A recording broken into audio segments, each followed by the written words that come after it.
Right, Okay. you're off, Judy. Right, good morning, everybody.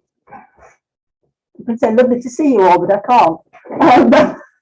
Thank you for being here, and thank you for all your support. Before I start the talk lecture, I just want to pay tribute to Martin. I keep thinking I'm going to do this every week, and every week I don't.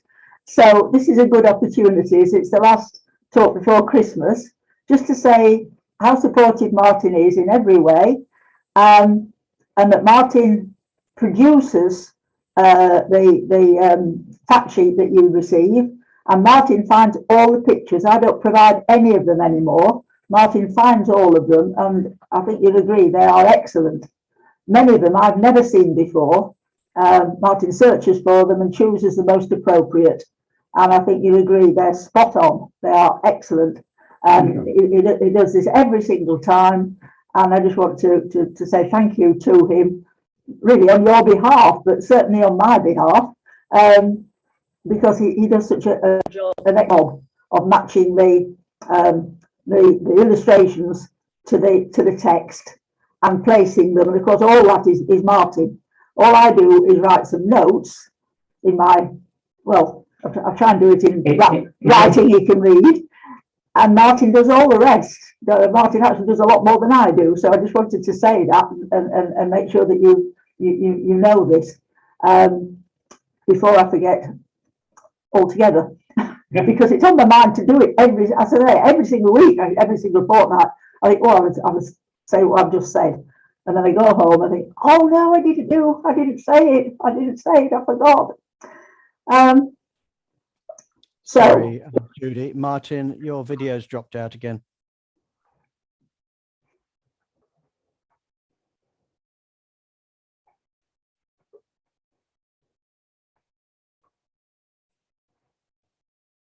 Better? Thank you for that. Yep. Yeah, thank you, Jonathan. What would we do without you? So, starting the reign of Queen, well, not starting the reign of Queen Victoria, we did mention her at the end of last week. It's certainly true that people don't realise that Queen Victoria came to the throne at the age of just 18 by 3 weeks, that she was a teenager. We tend to think of Queen Victoria as, I was saying to Martin in the car, when I used to teach this, a bit of light relief,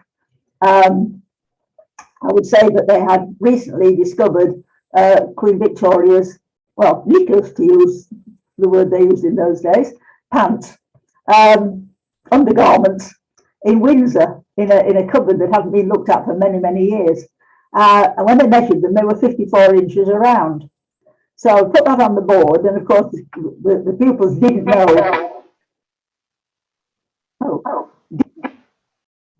how to work out.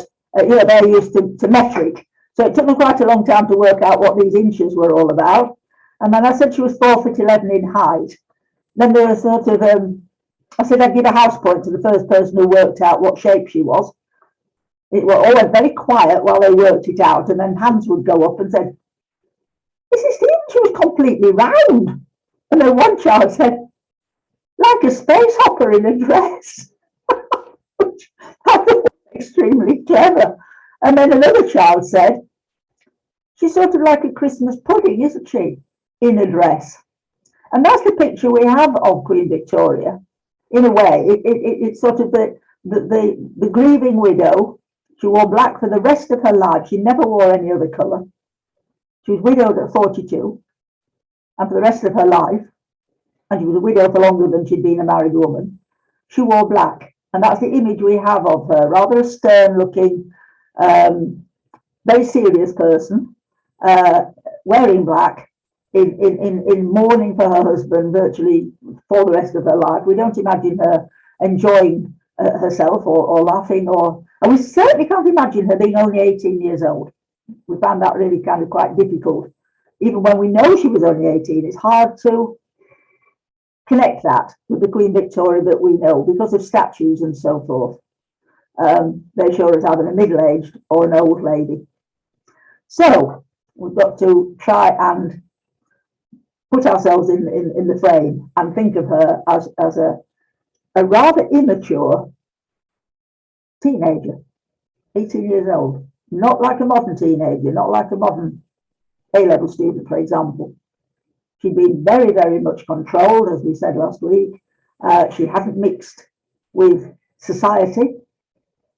The first few weeks, she made an amazingly good impression. Her ministers couldn't believe, they couldn't get over how calm and controlled, she'd learned to control her feelings, how sensible and dignified she was, full of praise. I'm sure you probably know this because you've probably seen the film about Lord Melbourne and the relationship between the Lord Melbourne and the Queen. The Whigs were in power and Lord Melbourne was the Prime Minister, and he and the Queen very quickly formed a very good relationship because they were complementary to one another. They complemented each other. He was a Regency man, really. She probably did know what he'd been up to, that he'd had mistresses. She probably did understand and know that and made allowances for him. He wasn't a Victorian. He was a Regency man in many ways. He's got rather flexible principles. He was an easygoing sort of character, but he was hiding a lot of inner pain. He'd married quite young. He'd fallen in love with Lady Caroline Lamb, who was an aristocrat, therefore suitable. What he didn't know was that she had mental health problems, and she was unfaithful to him spectacularly with Byron. She was the one who said Byron was bad, mad, and dangerous to know. He wasn't faithful to her, so she ended up really quite distraught because Byron was unfaithful. And she humiliated her husband. I mean, they couldn't get divorced in those days. Well, they could, but it was very, very difficult to get divorced.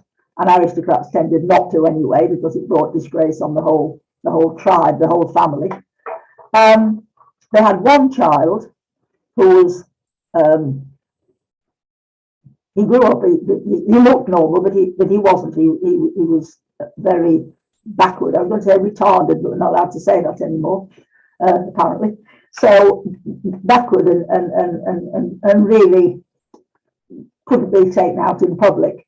So that was a great grief to Melbourne. He hid it very well, the fact that he'd got an unfaithful wife who was a talking point. I mean, she was blatant in her unfaithfulness. She gloried in it.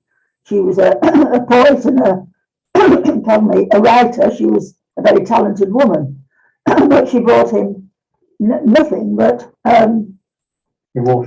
dishonour. Excuse me, I'm going to have a drink of water. That's better. See, Martin really looks after me. Got a drink of water. She brought poor Melbourne nothing but dishonour and disgrace because she was a talking point. She was a show-off. She actually liked the fact that people were gossiping about her and talking about her. She was flagrant. And of course, the fact that in those days a child with special needs was seen as also something disgraceful, something wrong with the parents. That was the belief, or it was a punishment of some kind. People were very superstitious about such things and tended to hide these kinds of children, hide them away, which that was the culture of the time. So he had a very warm relationship with the Queen. She was little and young and vulnerable in many ways, innocent, and he was her mentor. He loved spending time with her, and she equally loved spending time with him because, as you know, she'd had a very odd sort of childhood. Really hardly ever met anybody. She lacked a father figure. She never knew her father. As you know, he died when she was a baby. So she was searching, not openly, but she was psychologically in need of a father figure. And Melbourne was ideal. He was kind and he was affectionate. He was funny. He made her laugh. He guided her in social situations where she felt very ill at ease and very inadequate, because she'd not been in social situations, didn't really know how to make small talk. She didn't really understand how to make people feel comfortable. They were busy trying to make her feel comfortable. So they really complemented each other. And obviously, as Prime Minister, he saw her every day as Prime Minister, sort of explain what was going on with that in the House of Commons, etc. But then she always invited him to stay in the evening, come to dinner, and insist on sitting next to him, or him sitting next to her, so that they would talk and laugh, and everybody noticed how well they got on, and that he made her laugh, and sometimes she made him laugh. And after a while, I tell people thought it was lovely and totally appropriate that he had sort of taken her under his wing and was counselling her and helping her. But then the gossip started, as it was almost inevitable, that they went riding together. Again, she invited him to go riding on fine days in Hyde Park, so they were seen in public together, and people could sort of read the body language. Martin's found a nice picture here, but when it was published as a print, they were looking at each other. They changed the direction of their heads in the original, which Martin's found for us. Queen Victoria's looking away as if she's looking at her public. She's looking at people in Hyde Park. But the print showed the opposite, that the couple were kind of looking at each other fondly. And the gossip probably started then. And when the Queen went through periods of unpopularity, the crowd shouted, "Mrs. Melbourne," which was very insulting and offensive. So, but then that passed, the unpopularity passed. It was very much that was the situation until she got married. A sort of what we now call a roller coaster of incredibly popular, then not popular for some reason, and then incredibly popular again. Her coronation brought massive popularity because people, there was a lovely painting, a lovely portrait, again, which Martin's found, the famous portrait of her as Queen holding the sceptre and looking incredibly dignified and wearing the crown. That went into sort of mass publication. Prints were made of that.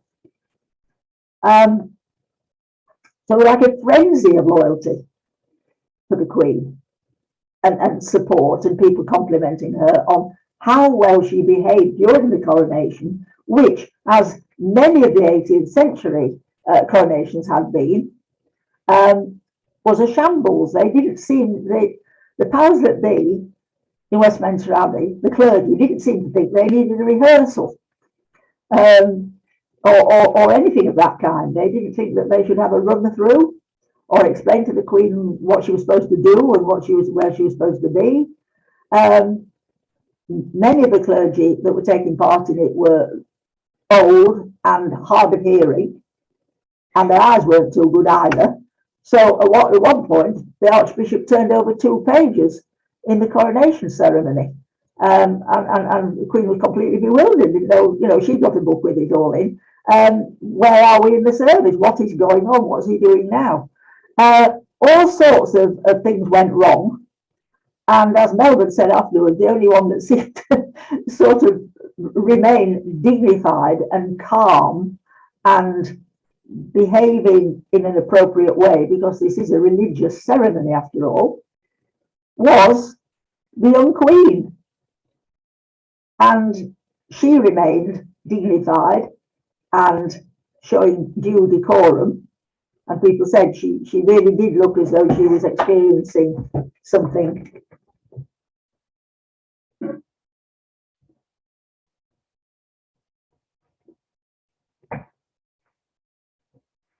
Right. Thank you, Martin. She's experiencing something very spiritual, very spiritual. But the people who should have been providing the spiritual input really weren't, because they hadn't practiced, they hadn't rehearsed, they didn't seem to know what to do. And Melbourne was quick to compliment her and say how beautifully she behaved, because otherwise it would have been very, very embarrassing if she'd openly said, well, I don't know what's going on, or, I don't know, you seem to turn 2 pages over or something. There was even a shambles at the end. They hadn't provided enough food, and people were practically fighting over what food there was, and there weren't enough seats. There were all sorts of problems. It had not been planned properly. But she came out of it really well. She came out of it beautifully. And received a great deal of praise. Just to say that the Queen, from the word go, from the very first day when she was told that her uncle had died and she was now Queen, made it very clear that she was now in charge. She'd been waiting for this day and obviously planning it in her mind, what she was going to do. The first thing she did was dismiss Sir John Conroy. She got her revenge at last, after all the years of him being impertinent and discourteous to her, openly so, trying to control her, trying to make her sign documents giving all authority to her mother. She dismissed him. She now had the power, although she was only 18, to dismiss him from office.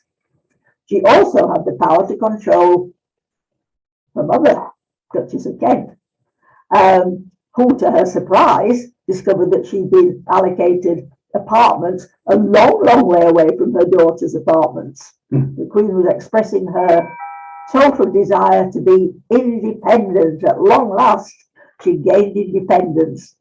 And shortly afterwards, the Duchess of Kent, again to her astonishment, found that she'd been told to stay in Kensington Palace. I mean, that was a great a gift to her, that she had the whole palace to herself. But she actually wanted to carry on being, well, probably having her daughter sleeping in the same room as she always had forced her to do. No, the Queen was having none of that. She was going to be absolutely independent. And she controlled the time and length of her mother's visits. She was treated, for a time anyway, she was treated like everybody else. She had to make an appointment, or the secretaries made appointments for her mother to visit the Queen. This was payback for all the years of control and the limitation that had been placed upon Victoria as princess as she grew up. She was now exerting her right to be an independent young woman. The court was regarded as being very, very boring because she was in charge of of everything really. So in the evening after the main meal, it was all very boring. Cards, there was a little orchestra playing, unless the Queen wanted there to be dancing. There wasn't any dancing. It was the ladies in waiting said that they were constantly just waiting for it to be bedtime so they could go up to their rooms and have a bit of freedom. They had to do what the Queen required. She really wanted to sit and talk to Melbourne. That was really all she wanted to do. Very cross if he had a prior appointment. She invited him virtually every evening to spend the stay for dinner, come for dinner, and then spend time talking to her afterwards. What she did love, though, although she couldn't express this, she couldn't have dancing every night. She absolutely loved dancing. She'd had excellent dancing coaches and dancing tutors, and she was light on her feet, and she just absolutely loved dancing. And for her 19th birthday, she danced until 4 in.the morning, which even for modern teenagers is a little excessive.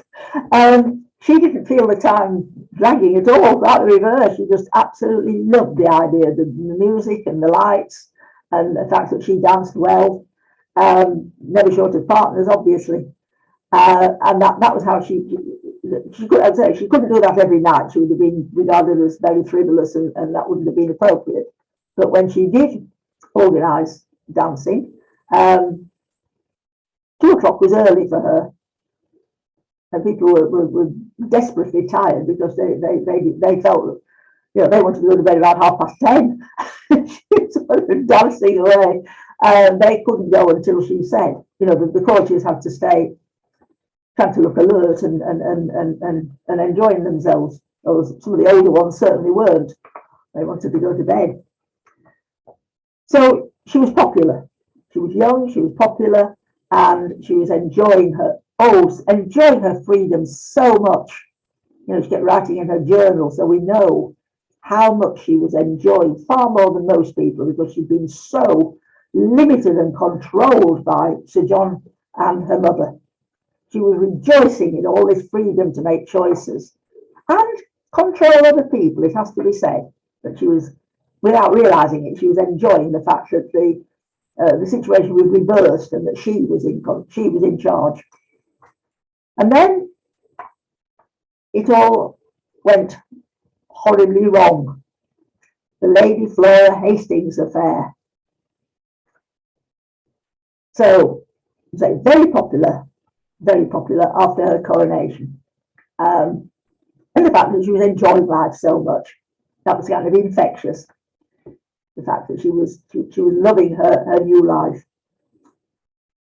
But her enormous popularity was about to be quite badly damaged by the mishandling of a very delicate situation, which would have needed very, very careful handling anyway. But unfortunately, the Queen, under Melbourne's, almost under his spell, because he was telling her how to behave and what to do and how to react to situations, it was handled very, very badly. Martin managed to find a very good picture of Lady Flora. She was an interesting character. She was Scottish. She'd been brought up very strictly, and she was very religious and very, sort of prissy, really, prim and proper. And Martin just said prim, which is a better word than prissy. Yes, sort of known for rather puritanical views on practically everything.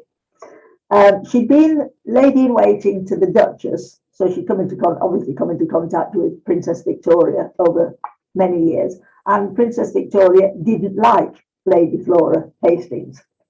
There was prejudice there.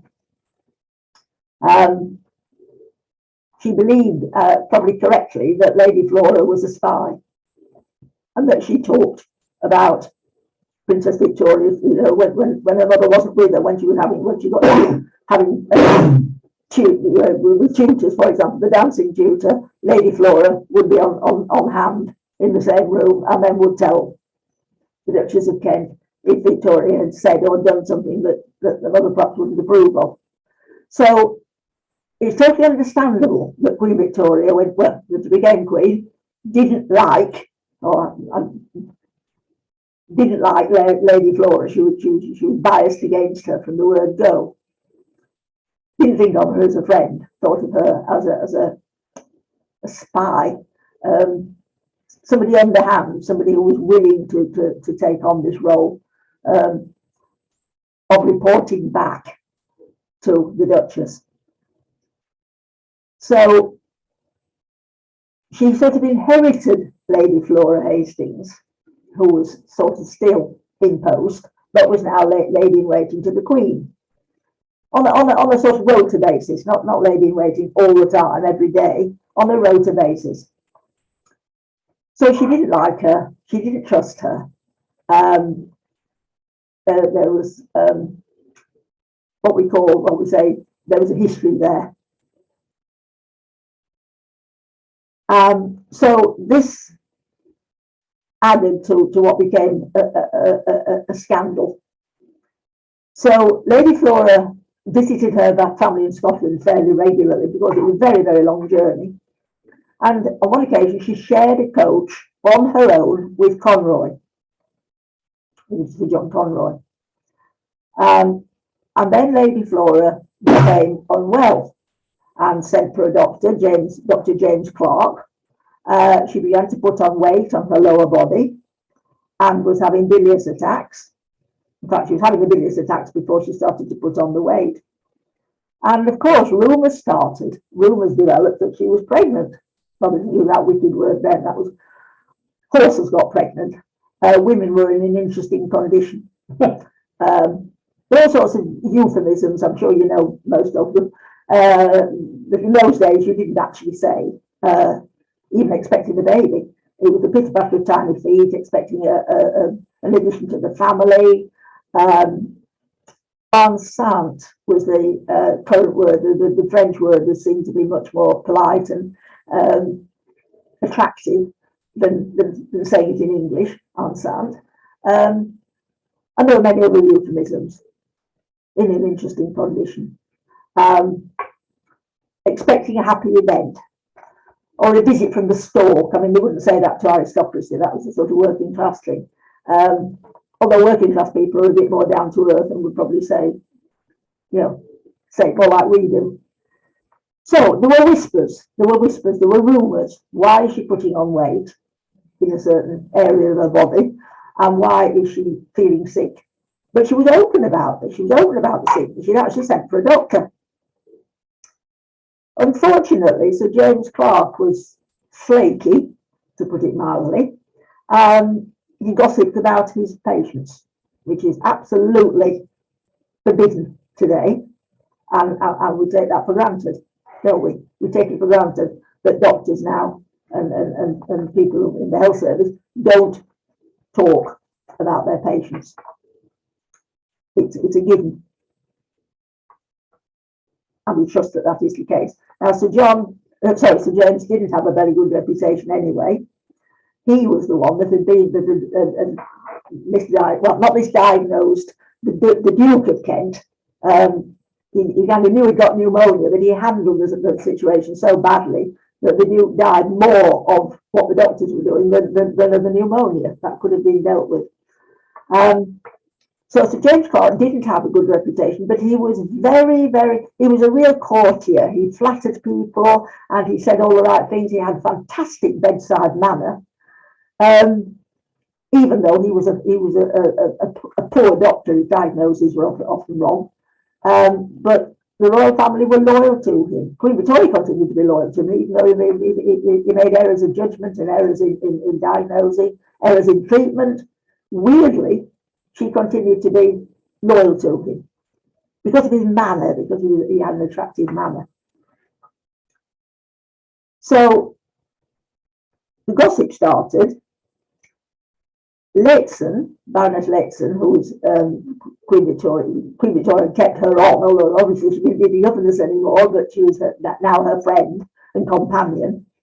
Lehzen and the Queen, or the Princess, before had always gossiped about Lady Flora. They'd taken sides against her. Lehzen was also didn't like Lady Flora, and Lord Melbourne sensibly said, "Let's wait and see what happens." But he didn't stop the gossip. He didn't say, "I don't think we should be talking about Lady Flora in this way. We're judging her without any evidence." Well, there was evidence, but he very sensibly said, let's wait and see. Don't let's gossip. Well, he should have said, you mustn't gossip about this anymore. But Lady Flora continued to be ill, and her abdomen grew, and it really did look as though she was expecting a child. But in order to stop the gossip and following her family's advice, Lady Flora agreed to something which I'm sure you will realise was very, very much against the culture of the time, an internal examination. She was an unmarried woman. The only people that could do this were men. There weren't any trained, there weren't any lady doctors or physicians. They were all men. But she was going to submit to an internal examination to see whether she was pregnant or what the situation was. And they would then report to the Queen and the Prime Minister. And they found that, as she had constantly said, she was a virgin.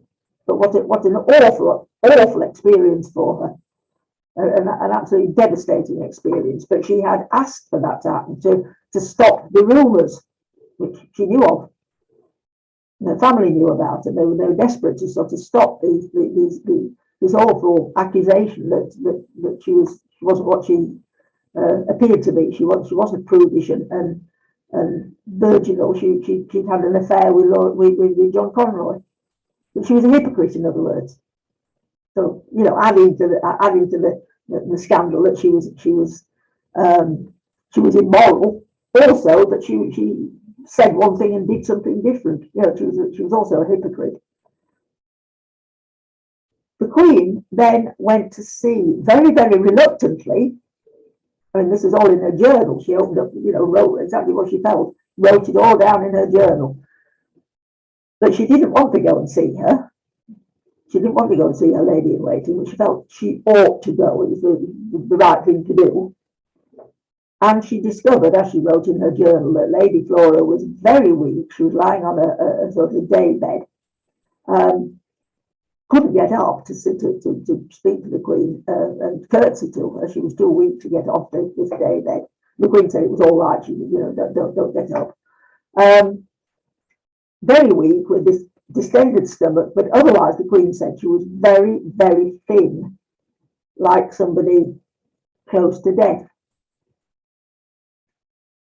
But you can tell from the journal that the Queen still wasn't as sympathetic as she should have been. She didn't handle it as well as she should have done. It was a formal sort of visit. The Queen, as I say, was desperately unable to make small talk or know the right thing to say, because she never had any practice, and so she didn't really know what to say to to Lady Flora in this situation. But at least she had made the visit. Now, unfortunately, the doctors, who had also been saying, "Oh, I think she must be expecting a child," were so reluctant to admit they were wrong that they then put out this declaration, if you like, that it was possible for somebody to be in that situation, expecting a child, and still be a virgin. So the gossip continued. I mean, this was really appalling, that this poor woman had submitted to this incredibly humiliating and embarrassing examination, and still the gossip was continuing. And the Queen and the Prime Minister did nothing to halt the rumours. In fact, they were adding to it. And Velma was even making jokes about it. They were making very, very inappropriate comments, sort of jokes, and sort of mocking the fact that it's almost as if you said Lady Flora had been lying, or the doctors have found that she's pregnant, but they're not telling us so. The Hastings family were appalled at the situation, absolutely appalled. The press eventually published details, which is what the Prime Minister had been dreading, that the press got hold of the situation. The young Queen refused to apologise and openly backed her doctors. The popularity plummeted, as you would expect, because it was evident that Lady Flora was dying. She was a desperately, desperately ill woman. They didn't know what she was dying of. So it's clear that she certainly wasn't pregnant. The Queen was blamed for stubbornness and rumour mongering, that she wouldn't say she was sorry. She wouldn't say, I'm sorry about all the rumours. And neither did the Prime Minister. Neither of them behaved as they should have done. Lady Flora grew worse, constantly vomiting, fainting, grotesquely swollen. And finally, she died on the 5th of July. So the Queen had seen her a month earlier, and she was a dying woman. And Lady Flora determined to last to clear her name, insisted on a post-mortem. One of her last wishes was, I demand a post-mortem to prove the gossip's wrong. I want my name cleared. The conclusion was that she died of advanced cancer of the liver. Poor woman.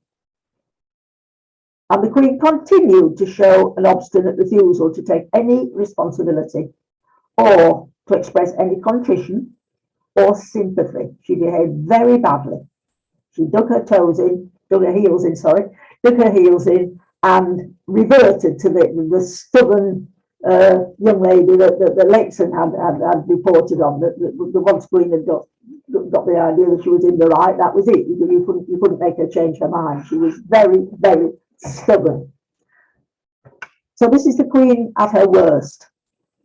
She was hissed in public, to her horror. She was used to being popular, so this was awful, being hissed.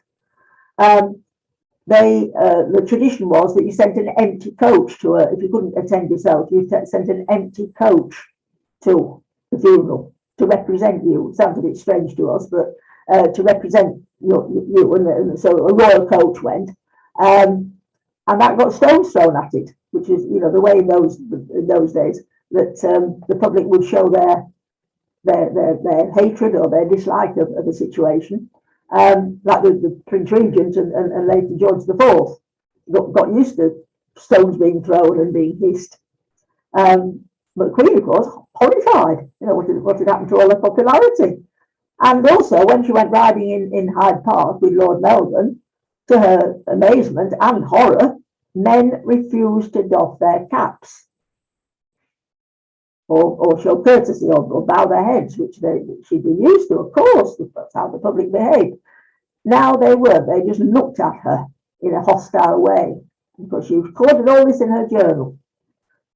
So the honeymoon period was over, certainly as far as Londoners were concerned.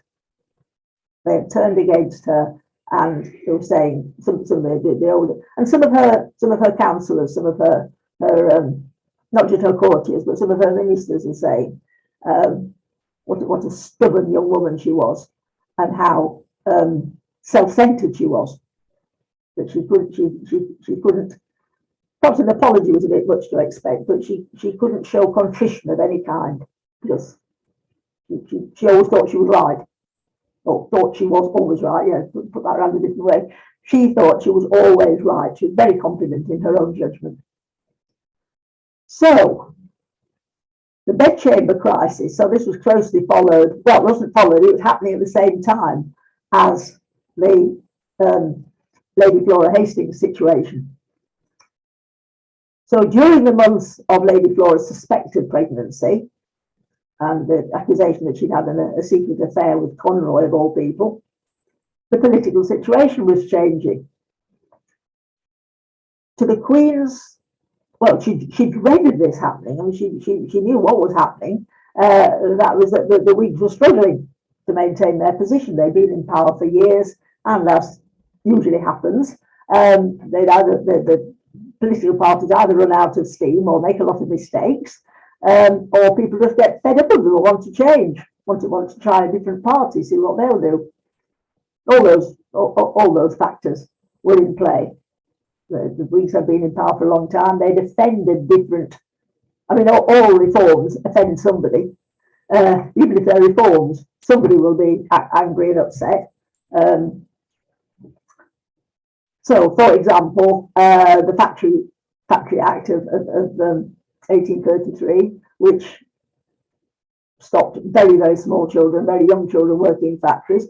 Factory owners were not thrilled to bits about that, because it cost them money. It made their profits much lower. So any improvement might help a lot of people, but there will be some people that were very angry about it and would probably change sides. So having been Whig, they would vote Tory in the next election. So gradually the Whigs were becoming weaker in the House of Commons. And the Prime Minister warned, Melbourne warned the Queen. He said, we can't stay in power forever. The leader of the opposition was Sir Robert Peel. these were the Tories, and the Queen had been warned many times by Lord Melbourne, who reported what was happening in the House of Commons. We're losing ground, we're losing support, and be prepared to take on Sir Robert Peel as your Prime Minister. There will come a point where you will need to invite him to form an administration. The Queen sort of listened, but openly said, I don't want that to happen, I can't bear to be without you. I mean, very open. That was one good thing about the Queen. She was very innocent and naive and just said what she thought. And recorded it all in her journal that she cried and told Lord Melbourne that she couldn't cope without him. She couldn't manage without him. He got to remain her Prime Minister, because he wasn't just a Prime Minister, he was her best friend. She wasn't used to having a friend, and so she relied on him. He was like a father figure and a friend. So she was appalled at the idea of losing Lord Melbourne, Lord M, she called him, losing Lord M. So she knew about Sir Robert Peel. She had encountered him at court, and she knew that he was very shy, very awkward, didn't know how to talk to people. Like herself, he had no small talk, and just the exact opposite of Lord Melbourne, who was free and easy and amiable and could talk to anybody, totally confident because he was an aristocrat, fitted into all situations, had an answer to everything, and that's why she admired Lord Melbourne so much. So she dreaded losing him and became determined that she wasn't going to let that happen. She was going to do something to prevent it from happening. So when the Whig government lost, they didn't just lose one vote, they lost several, but they finally lost the vote in the House of Commons and the government collapsed. They no longer had the support of the members of Parliament. So people in the Whigs were either abstaining or they were voting on the side with the Tories. A bit like now, a bit like the situation we've got now. And Lord Melbourne actually told the Queen, we are within days of you having to invite Sir Robert Peel to invite him to form an administration. That's how it would be worded. Queen would invite, the monarch invites somebody else to form an administration. So she cried a great deal, became almost hysterical, and she recorded all this in her journal, how she cried and cried. She rather liked the idea that she cried a lot. She would say she cried for days. Very proud of the fact that she was so sensitive. But she finally agreed that it was her constitutional duty to follow his advice. So she had an interview with Peel, and it was as awful as she thought it was going to be. But she had come up with her own scheme. She hadn't discussed it with Lord Melbourne, because he would have very quickly told her that she was walking down the wrong path, that what she was doing was completely unconstitutional. So she didn't tell him. It was her own scheme. The idea was that when an administration changed, the ladies in waiting changed, because obviously they could have influence over the monarch, and in this case, the ladies in waiting were very important to the Queen. She wasn't married. They were her companions as well as ladies in waiting. They would sit and talk to the Queen, keep her company, and she was very rarely left on her own. I mean, monarchs didn't get undressed on their own. They had somebody they had a dresser. Even at night time, they were prepared for bed, almost like a carer, and somebody else brushed their hair. The Queen didn't brush her own hair. Somebody else did it for her. It seemed a bit weird to us, but anyway. And they would be talking. So the idea was that when the administration changed, the ladies in waiting changed. Is that okay, Martin? So your default microphone has changed to Camden. Is that okay? Yeah, sorry about that.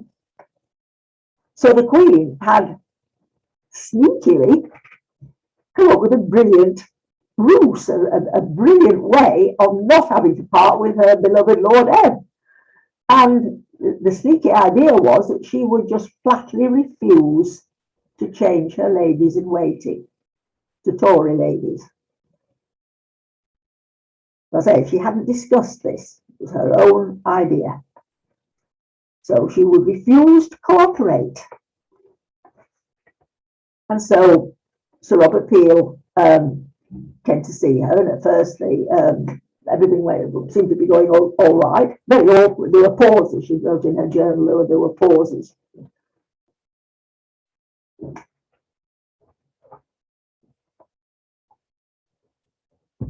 Yeah, all right.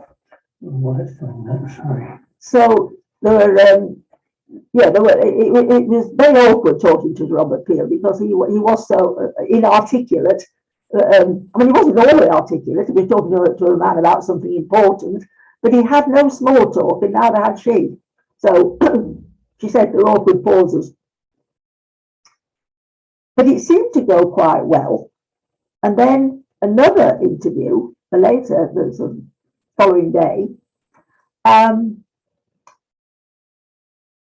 they discussed the political situation, and she went along with that. Yes, she could understand that the Whigs had lost the support of the House of Commons. She appeared to understand and be willing to cooperate until it came, the subject of the ladies came up. And Peel actually said there is force in her face. He said her face went almost purple. First red, then purple. She was so angry. And she wrote to Melbourne after it had happened, after she'd said, I will not change my ladies. I won't change them. I'm the Queen. And I can't get used to new ladies. And I have no intention of changing. So put that in your pipe and smoke it, Sir Robert.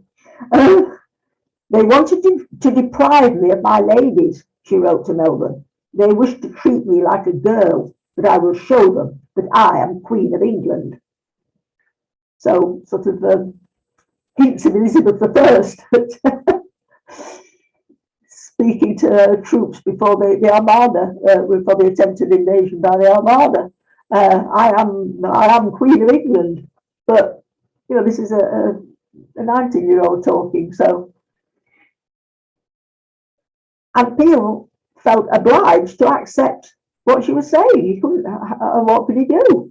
He couldn't force the issue, and so he relinquished his position, despite the fact that constitutionally he should have been the Prime Minister. The Queen had triumphed, and that's how she saw it.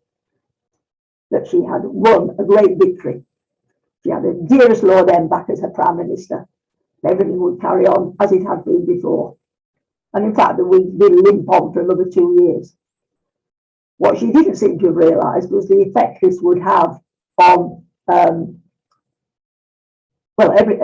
all politicians on either side. It didn't really matter. They were shocked at how authoritative she was, and how unconstitutional she was, and how self-centred she was. I mean, everybody knew it was because she couldn't bear to be without Lord M. So that wasn't very good for her reputation. And there was a reaction, quite a violent reaction to this, that she was behaving, as Lexon had said, as a very stubborn, self-willed young lady who wanted her own way. Nothing else mattered.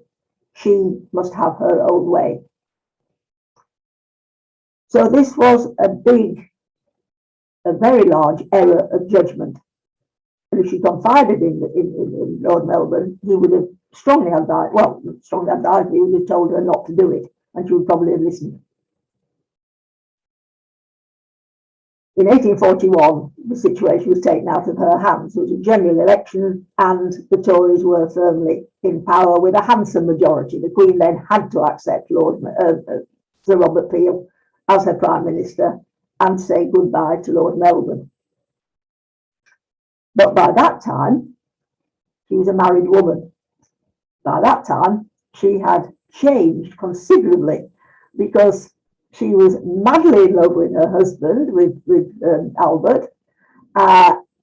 Whatever he said sort of was more important than what anybody else said. He had completely transformed her way of thinking.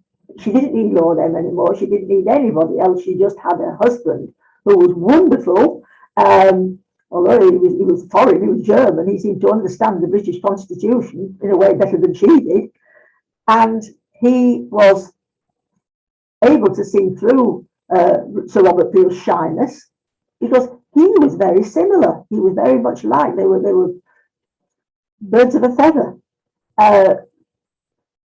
Prince Albert was shy unless he had a topic that he felt confident about and could talk about.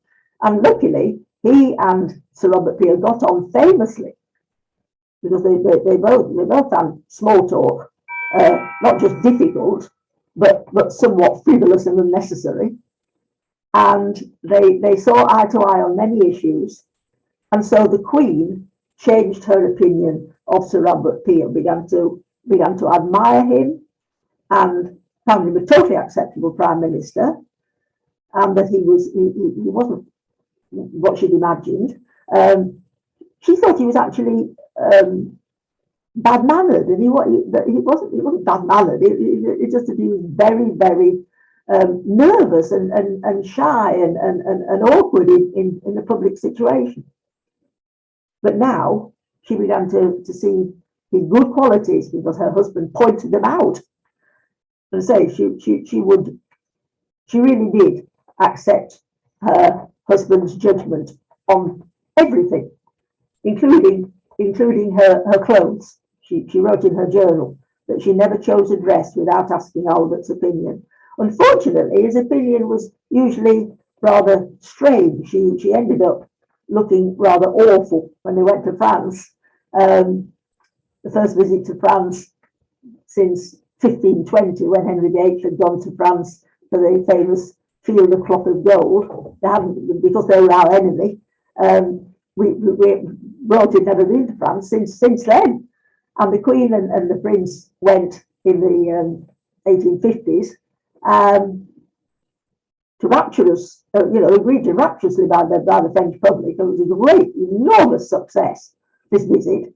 But the French could not get over how frumpy the Queen was, what appalling clothes she wore. And of course, we blamed Prince Albert for that, because he was advising her. She showed him every dress, and he chose the one that she should wear. And apparently, they were just awful, over-decorated, and her accessories clashed with the dress. That's a side issue, but just interesting that she had completely surrendered herself to the Prince, from being so defiant and so determined to have her own way. It's quite ironic that she is now totally not dominated by the Prince, but willing to be advised by the Prince. But it was good. He liked Sir Robert Peel. So the Queen's marriage. Well, the Queen's marriage had been talked about for years, since she was a little girl, and almost since she was born. The plan had been that she would marry her cousin. Prince Albert was a first cousin. His father and her mother were siblings.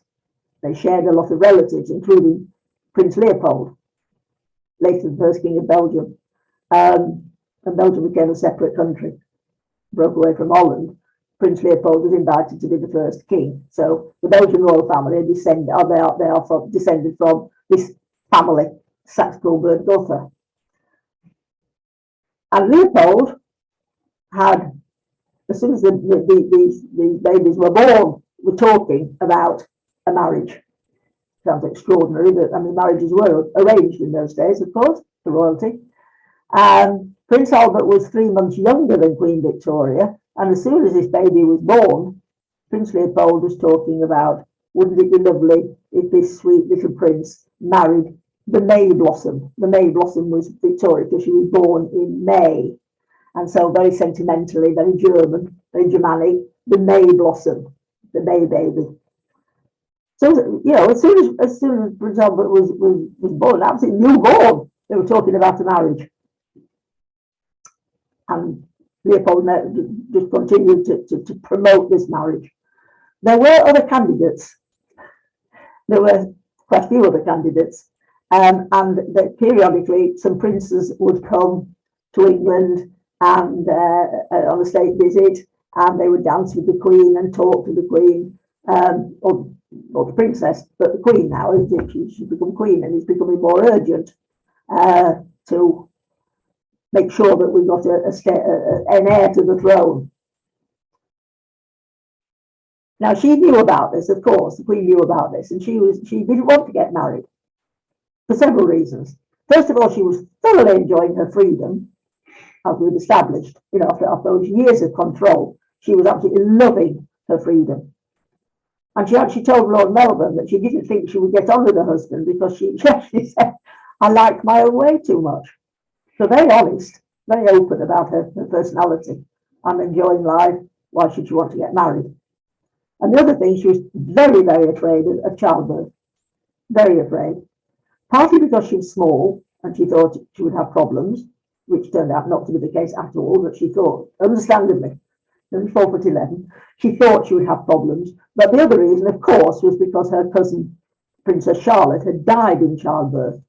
The baby had died and Charlotte had died. And it was a dangerous situation. It was a dangerous thing in those days. Quite a number of women died because they couldn't do cesareans, and they didn't know very much about childbirth compared with modern times. So she didn't want to marry. She was quite happy as she was. However, so Prince Albert and his brother, Ernest, came for 2 previous visits, and she really didn't seem to think that much of Albert. On one occasion, she said he was still green from his journey across the Channel, where she was never seasick. Never. She was a very healthy young woman. She was never seasick, and she really couldn't sympathise with anybody who was green. He'd been horribly sick. He'd got a very delicate tummy. So even the journey across the Channel, Prince Albert was always ill, always. So he'd been violently ill, and so she danced with him, but he didn't say much because he was absolutely dreadful. And the second visit wasn't much better. He'd still been horribly seasick, and she didn't think all that much of it. She actually reported that he was a bit overweight. So, you know, very kind of cold, calculated sort of thing. But the third visit, when they were 20, she fell madly in love with him. I'm sure you know that. It's sort of famous. She just looked at him and fell in love with him. We'll do more about that after the holiday. So within days, she was talking about marrying him. She wanted to marry quickly. And the royal wedding took place on February the 10th, 1840, and her popularity returned. People, you know, thousands of people wanted to see the procession and all the preparations were in the paper. It was the press made a great deal of it. So we'll leave it there with Queen Victoria having fallen madly in love with her fiance, with Prince Albert. The waiting was over. Prince Leopold absolutely delighted. So we'll do the early days of their marriage when we come back after the holiday. And I hope we'll wish you all a very, very happy Christmas and prosperous New Year. And I hope you all stay healthy and well. And I hope you have a good time over Christmas. Thank you for listening. Just on this side, if you like. Thank you, Judy. Thank you, Martin. Happy Christmas. Thank you, Martin, for all you do. Thank Thank you. you. Thank you very much. Thank you. Thank you. Thank you. Thank you very much, Martin. And you. Take care, everyone. Thanks, Judy. Thanks, Judy. Stop the recording, Martin.